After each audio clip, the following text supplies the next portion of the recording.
ఇక ఆర్కే ఆయన పలుకుల మరి కొత్త పలుకులు ఏం మాట్లాడినది చూద్దాం. ఫోన్ ట్రాప్లో పడేది ఎవరు? టెలిఫోన్ ట్యాపింగ్ వ్యవహారం ఇప్పుడు ఉభయ తెలుగు రాష్ట్రాల్లో కాకరేపుతుంది. ప్రత్యర్థులను కట్టడి చేయడానికి కేసీఆర్ ప్రభుత్వం ఫోన్ ట్యాపింగ్ను బ్రహ్మాస్త్రంగా వాడుకున్నది. తెలంగాణ ముఖ్యమంత్రి రేవంత్ రెడ్డిని ట్యాపింగ్తో ఇరికించిన కేసీఆర్ అప్పటి నుంచి ట్యాపింగ్ రుచి మరిగారు. అందుకోసం ప్రభాకర్ రావు, రాధాకిషన్ రావు వంటి అధికారులను వాడుకున్నారు. పాపం పండుతుంది అంటారు. ఇప్పుడు ఫోన్ ట్యాపింగ్ పాపం పండుతుంది. ఈ వ్యవహారంలో దర్యాప్తు సజావుగా పూర్తయితే ఇటు కేసీఆర్ అటు జగన్ రెడ్డి కూడా ఇరుక్కపోతారు. ఫోన్ ట్యాపింగ్ ఆధారంగానే కేసీఆర్ ఒకప్పుడు హరీష్ ఈటలను పక్కన పెట్టారు. ఏపీ రాజకీయాలను శాసించడానికి కూడా కేసీఆర్ ఈ అస్త్రాన్ని ఎంచుకున్నారు. చంద్రబాబు సీఎంగా ఉన్నప్పుడు కూడా 2019 ఎన్నికల్లో ఆయనకు హైదరాబాద్ నుంచి నిధులు అందకుండా కట్టడి చేశారు. షర్మిల ఫోన్లతో పాటు ఆమె అనునాయుల ఫోన్లను ట్యాప్ చేసి తమ ఆప్త మిత్రుడైన జగన్ రెడ్డికి ఆ వివరాలు అందించారు. తెలంగాణలో హైకోర్టు జడ్జిల ఫోన్లు కూడా ట్యాప్ చేయడం ద్వారా కేసీఆర్ ప్రభుత్వం సరికొత్త రికార్డులు సృష్టించింది. నక్సలైట్ల పేరిట ఎవరి ఫోన్లను పడితే వారి ఫోన్లను ట్యాప్ చేశారు. డీజీపీ స్థాయి అధికారి సైతం స్వేచ్ఛగా ఫోన్లో మాట్లాడలేని పరిస్థితి కల్పించారు. ట్యాపింగ్కు అనుమతించిన అధికారుల నుంచి సమాచారం సేకరిస్తే ఈ కేసు ఒక కొలిక్కి వస్తుంది. ఒకే సమయంలో అది కూడా ఎన్నికల ముందు అన్ని వందల ఫోన్లను ట్యాప్ చేయడానికి ఎలా అనుమతించారు? కనీస అనుమానం రాలేదా? తమ ఆమోదానికి పంపిన జాబితాలో ఉన్న నెంబర్లు ఎవరివని కనీసం ఆరా తీశారా అని సంబంధిత అధికారులను ప్రశ్నించి సమాధానాలు రాబడితే తెరవెనుక శక్తులు బయటకు రాక తప్పదు. తెలంగాణ ప్రభుత్వం జరిపిస్తున్న దర్యాప్తులో కేసీఆర్ పాత్రకు సంబంధించిన ఆధారాలు లభిస్తాయా లేదా అన్నది వేచి చూడాలి. ఆధారాలు లభిస్తే రాజకీయంగా కేసీఆర్ పై ప్రతీకారం తీర్చుకోవడానికి సీఎం రేవంత్ రెడ్డికి అవకాశం లభిస్తుంది. కేసీఆర్ ఇరుక్కుంటే జగన్ రెడ్డి కూడా ఇరుక్కునేటువంటి అవకాశం కనబడతా ఉందనేది ఆర్కే ఆయన రాసుకుని వచ్చిండు. కానీ సరే జగన్ కూడా దీంట్లో సరే ఏదేమైనప్పుడు కూడా ఇక జగన్ కూడా వాళ్ళ సొంత చెల్లె యొక్క ఫోను ట్యాప్ చేసిండు షర్మిల ఫోన్ అని చెప్పేసి ఏదైతే ఆ ప్రచారం సాగుతూ ఉన్నదో దీంట్లో ఖచ్చితంగా కూడా దీనిపైన ఇంకా ప్రధానంగా ఇంకా దృష్టి సారించినట్టయితే అసలైనటువంటి దొంగలు దొరుకుతారు అనేటువంటి భావనతో ఆర్కే తన పలుకులో రాసుకొచ్చేటువంటి ప్రయత్నం అయితే చేసిండు.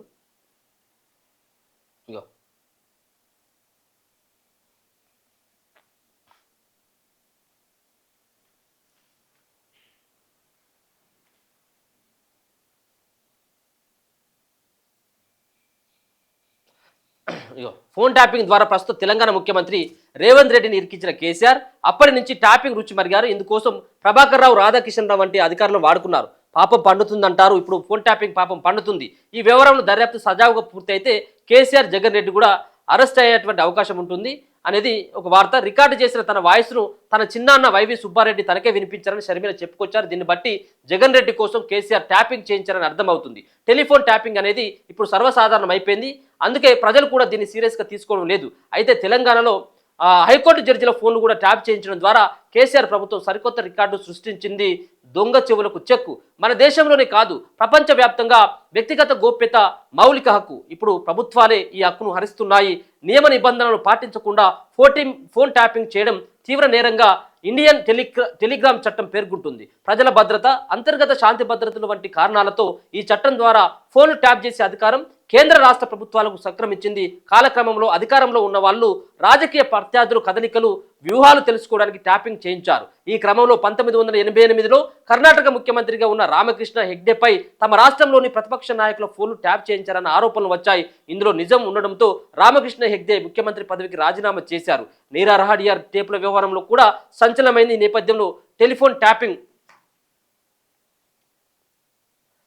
ట్యాపింగ్ అనేది వ్యక్తిగత గోప్యత హక్కును ఉల్లంఘించడమేనని 1996లో సుప్రీంకోర్టు తీర్పునిచ్చింది. హోంశాఖ కార్యదర్శి అనుమతితోనే ట్యాపింగ్ జరగాలని, ట్యాపింగ్ ఆర్డర్కు రివ్యూ కమిటీ ఆమోదం కూడా ఉండాలని, ట్యాపింగ్ 60 రోజులకు మించి చేయకూడదని, రికార్డులు సక్రమంగా ఉండాలని సుప్రీంకోర్టు తన తీర్పులో స్పష్టం చేసింది. చట్టపరంగా ఫోన్ ట్యాపింగ్కు అనుమతించే అధికారం కేంద్ర ప్రభుత్వ స్థాయిలో కొద్ది సంస్థలకు మాత్రమే ఉంది. ఇంటెలిజెన్స్ బ్యూరో, రా, CBI, NIA, IT, Delhi police commission తదితరులకే అధికారం ఉంది. రాష్ట్ర స్థాయిలో ఫోన్ ట్యాపింగ్ చేయాలంటే హోంశాఖ కార్యదర్శి అనుమతి తప్పనిసరి.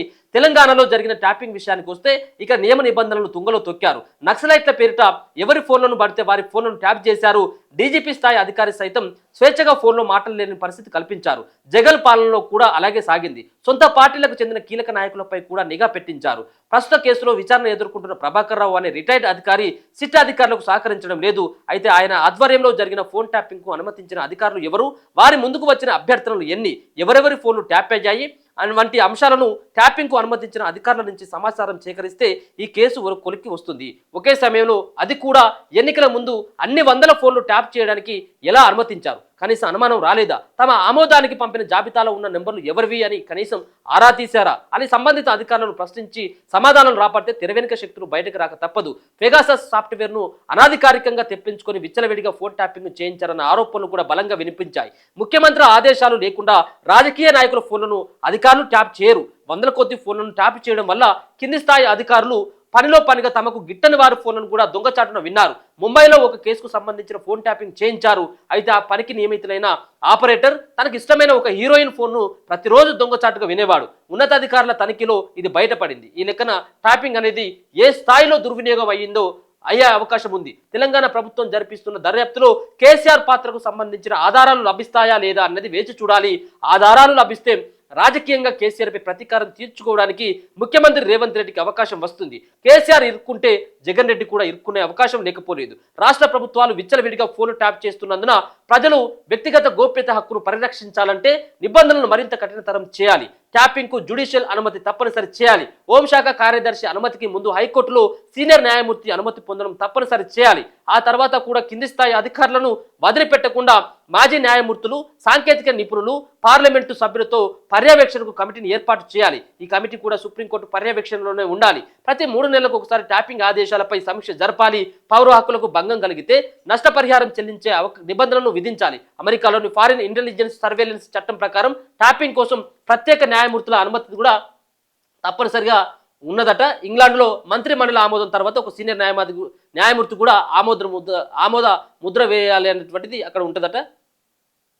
సో మొత్తానికి దీంట్లో ఒక పక్కన కేసీఆర్ ఇక్కడ ఉన్నటువంటి వాళ్ళని అధికారులను అడ్డం పెట్టుకొని, ఇక్కడ ఉన్నటువంటి ఇంటెలిజెన్స్ని అడ్డం పెట్టుకొని, ఇక్కడ ఉన్నటువంటి ఎస్ఐబి చీఫ్ని అడ్డం పెట్టుకొని తెలంగాణలో ఉన్నటువంటి చాలామంది ఫోన్లను ట్యాప్ చేయడమే కాకుండా పక్క రాష్ట్రంలో ముఖ్యమంత్రిగా గతంలో కేసీఆర్తో పాటు పక్క రాష్ట్రంలో ముఖ్యమంత్రిగా కొనసాగుతున్నటువంటి జగన్కి సహకరించిండు అనేది ప్రధానంగా జగన్ ప్రత్యేకంగా ఎస్ఐబినో లేకపోతే మిగతా ఇంటెలిజెన్స్ను వాడుకొని ఆధునిక పరమైనటువంటి పరికరాలు తీసుకొచ్చి ఆయన చేసినట్టుగా లేదు. కానీ కేసీఆర్ ఆయన పంపినటువంటి లిస్ట్ ఎవరైతే జగన్ కొంతమంది అనుమానంలో ఉన్నటువంటి లిస్ట్ ఎవరైనా పంపినట్టయితుంటే ఇక్కడ ఉన్నటువంటి ఎస్ఐబి తోటి ట్యాప్ చేయించిండు అనేది ఆర్కే యొక్క వాదన. చూద్దాం ఇది ఎట్లా బయటపడుతుంది, ఎవరు దీంట్లో దోషులుగా ఉంటారు అన్నటువంటిది వేచి చూడాల్సినటువంటి అవసరం అయితే ఉన్నది.